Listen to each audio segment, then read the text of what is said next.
Yorel Legov remembered life as a boy, when no matter how bad things got, his family could always count on the state to be there.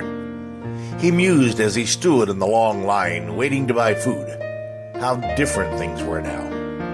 There had been food lines for a long time, but before, he always knew that he would eventually bring home the bacon.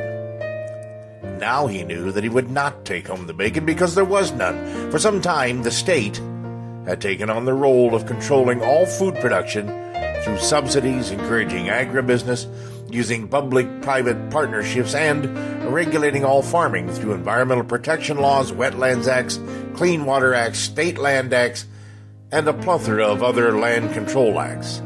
The production, supply, and distribution of all agricultural products, including produce, meat, dairy, and grain, had all been placed under the control of the state. When the corporate state collapsed, everything fell into chaos. As a result, bringing home the bacon, or practically anything else for that matter, was at best difficult, at worst impossible. It had all seemed like such a good idea. Centralized power, planning, distribution, and the like. Maybe, Yorel thought, we should have considered what would happen if the state collapsed, but at the time, that possibility was just unthinkable. Everyone thought the state was forever. The state provided our jobs and regulated our pay to make sure that each of us was treated with at least the semblance of fairness. The state educated our children and took care of all of our needs.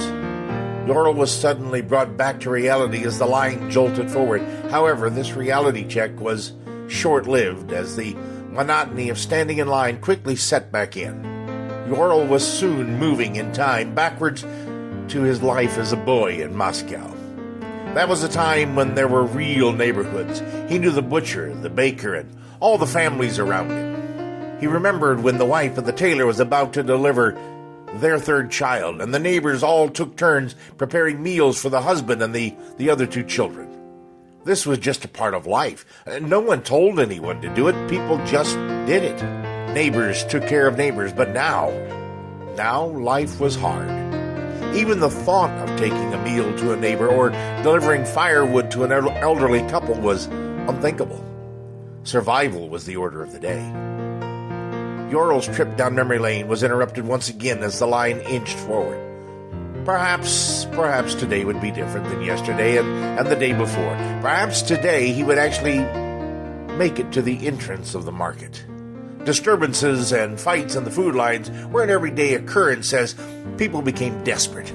Yesterday a man had been beaten severely as he first pleaded and then tried to push his way into the front of the line. His plight was not uncommon. He had a wife and 4 children.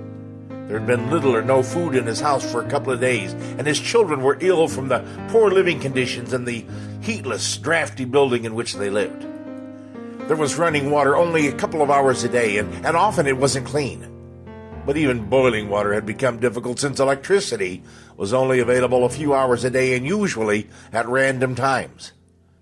It was very hard trying to keep even the smallest supply of sterilized water to cook enough food if it was available for the rest of the week. Everyone standing in line was in a similar situation. Sympathy and human kindness were now replaced with contempt and anger. How had all of this started? Yorel so vividly remembered the woods and the streams, the mountains and the prairies around Moscow, Idaho.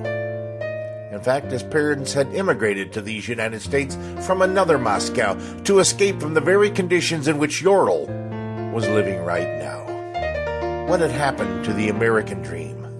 I guess, Yorel thought, we sold it for another dream. We reached for the carrot that the state had dangled in front of us. We believed that they could provide for all our needs. We would trade self-indulgent individual rights for utopia. Funny, Yorel thought, throughout history, men have traded off their individual liberty for utopia. And every time, this has been the result. An aching sense of foreboding formed a sick feeling in the pit of his stomach. The reality and the finality and the irreversibility of America's mistake settled like a death notice over Yorel.